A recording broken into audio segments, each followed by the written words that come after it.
Hey everyone, Robert Ferringo with Doc Sports here with your Ferringo 5 college football, the weekend of October 25th and 26th. This is the Ferringo 5. If you are not familiar, what I do is I take a look at 5 games that caught my eye on the board. Now, these are not 5 picks in these games. Some of these plays I do have rated selections that I have given to my clients on this week. But these are basically just the 5 games that I'm going to be paying extra attention to this weekend for whatever reason. Maybe it's a funny line movement. Maybe it's just an interesting matchup. But these are the 5 games that caught my eye this week in college football.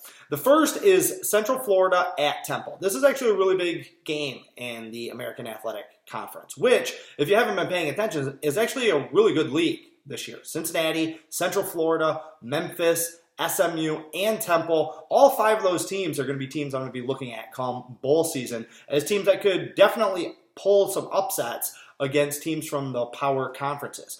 This is actually a huge game in the AAC because Cincinnati is in first place in their division, and Central Florida and Temple are both tied for second at 2-1. Cincinnati's 3-0. The loser of this game is essentially going to be out of the race for the AAC championship. And wouldn't that be interesting if that were Central Florida? Now, they're 10.5-point favorites on the road, which I was really surprised at, to see them that strong of a favorite at Temple. But then again, they have the number 2 offense in the country, number 5 in scoring, putting up 44 points a game. But, for all the talk over Central Florida the last couple of years, having an undefeated season, having a national championship season, which I 100% recognize from 2 years ago, that Central Florida was the national championship. I love that they did that. I think it's hilarious. But flash forward from then until now, they could have 3 losses by the end of this game, which would be more than the last 2 years combined, well over the last 2 years combined. And they could be out of the AAC race. I don't think anybody saw that coming. Or are they going to win this game and reassert themselves and really set up that showdown for going down the stretch for the division title and trying to get back to the AAC championship? Temple has been a pretty good home dog. They beat Memphis 2 weeks ago. They're coming off an absolutely terrible loss at SMU. They did not even show up in Texas last week. So are they going to be able to bounce back? Really interesting game there. All right, the second game I'm looking at, these do not go in chronological order. These are just the order that I wrote them down, that they came to mind. Is Washington State at Oregon. Okay, in the past, I used to love Mike Leach. I used to be a big Mike Leach guy. I loved him because he was always such an amazing underdog. Guy has made me a lot of money during the years. But now that, everyone keeps sticking a microphone in front of this guy's face, he's off the rails, man. He's just he's beyond crazy uncle guy. He's a mess. He's a mess. And his team is kind of a mess right now. I thought they were really overrated coming into the season. I thought that what they had pulled off the last 2 years was a little bit unsustainable with their measure of success. So I'm not surprised that they regressed this year.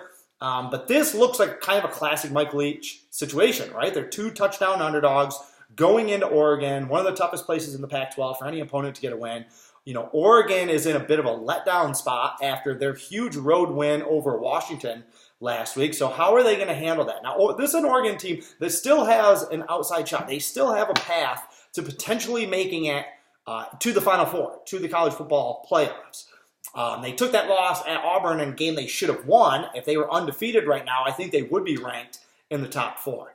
But how are they going to build off that Washington win? Are they going to come home and are they going to cover that 2-touchdown spread and another home blowout over a sagging Washington State team? Or is this a Mike Leach game? Is this a game where he finds a way to pay out for those underdog backers and even throw a scare into the Ducks? I think Washington State is 9-0 against the spread in their last 9 games against Oregon. So, again, can they cover 10 straight against the Ducks? Is that realistic? So that's going to be one that I'm paying attention to. All right, going back to a noon game. Oklahoma at Kansas State. All right, I don't need to tell you about Oklahoma. I don't need to tell you about Jalen Hurts.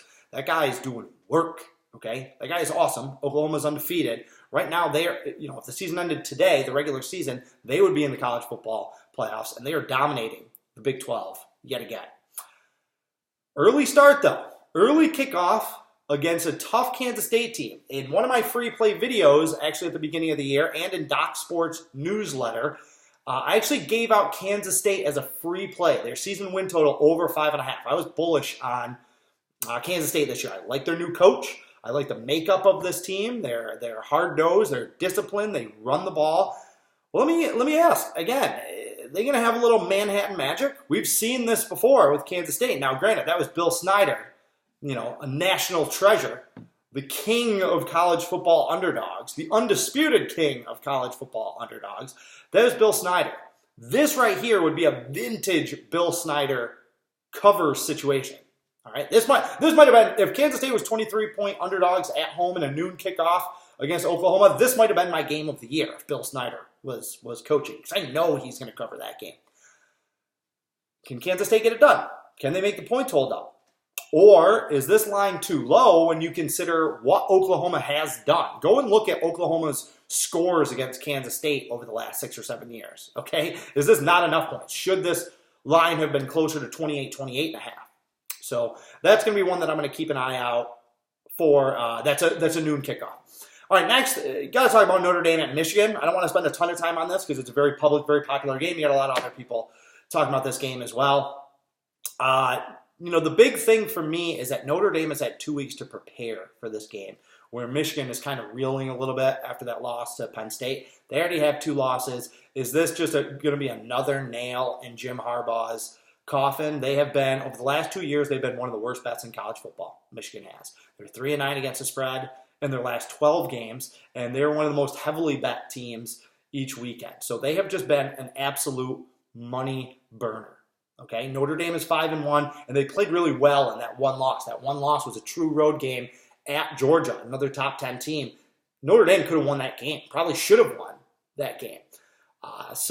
And they have handled Michigan. They hammered them last year. I know the final score was only 24-17 in last year's opener. They were home underdogs in South Bend, but they physically manhandled Michigan in that game. That game was not as close as the final score suggests. Is it going to be any different this time around? Is this game just easy money for Notre Dame backers and just keep betting against Michigan? Or does Harbaugh does he have a last stand in him? Can he get this thing turned around in Michigan? If he's going to, it's got to start here, because if he loses a third game before Halloween, the calls for him to go are just going to get louder and louder. So really, really interesting game. And then finally, the last game of the Ferringo 5 this week is Virginia at Louisville, 3:30 game. Coming into the season, I had Virginia as the second best team in the ACC. So far, they have not proved me wrong. Last week, they were my biggest college football play of the weekend, and it was an easy winner. They won 48-14 over Duke, and, they played fantastic. They played as well as a team can play while winning by 5 touchdowns. Do they have it in them again, though? They were 3.5-point home favorites last week to Duke. They're now 3.5-point road favorites at Louisville, who is not a good team, but has shown signs of improvement. Louisville got trucked last week by Clemson. Are they physically and mentally beat up from taking that abuse? What do they have left? The line suggests that Louisville could pull the upset in this one. They are a very small underdog. This is making me think that this could be a game that Virginia loses, and it could be. Maybe they peaked last week in that win against Duke. Are they ripe for a letdown? And are they ripe to get upset in this game? This is uncharted territory for Virginia, with them being in first place in the ACC late in the season. This isn't a very successful Virginia football program over the last 20 years. How are they going to handle that success? Good teams go on the road and beat teams like the Cardinals. Okay, Clemson mauled them last week. Can Virginia do the same? Can they just win this game? Can they just cover the spread? I don't know. We're going to find out a lot about Virginia playing a lower tier, even though they're all lower tier teams in the ACC. We're going to find out a lot about both of these teams, I feel like, with the result in this game. So that's it. Those are the 5 games that I'm going to be looking at. That's the Ferringo 5. Make sure you check me out at www.docsports.com, docsports.com. Be sure to check out my Ferringo 5 for the NFL, and make sure to pick up my 7-unit NFL play on Sunday. It's my highest rated play of the week. It's a total. Last week, my 7-unit total was the Ravens under. Hit that on our way to a plus 1,300 weekend. Feel like I'm getting hot in football, and I feel like this is going to be another successful weekend. Have a great weekend, everyone. Carpe diem, and good luck.